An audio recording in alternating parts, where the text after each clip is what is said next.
نیکا چگونه میتوان با غصه خندید، با بازوان کوچکی آنگونه جنگید؟ در گوش ما هر دم صدای توست نیکا، سلطان قلب ما شدی بانوی زیبا.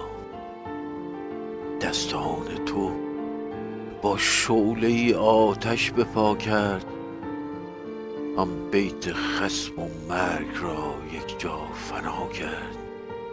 رفتن همیشه بهتر است از ماندنی پوچ، گویی جهانی عاشقت شد بعد از آن کوچ.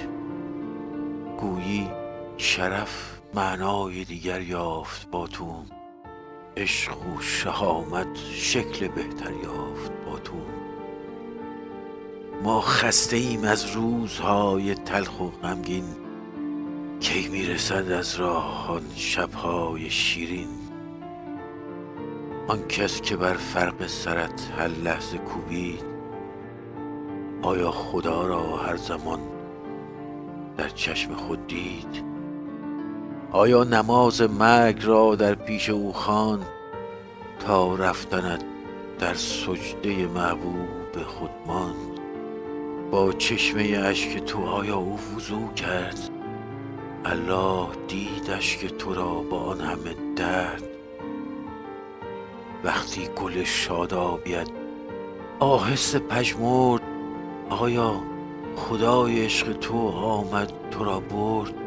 ای کاش نیکا شاعر چشم تو بودم، ای کاش شعر بودنت را می سرودم. هرچند هستی تا ابد در یاد ایران، همچون ندا مهسا و یا دیگر دلیران. تاریخ خواهد گفت از تو ای دلاور، ای مهربان، ای ماه رخ، از خوب بهتر نام تو را حک می کند بر روی هر برگ. می ترسد از آن نام تو حتی دگر مرگ.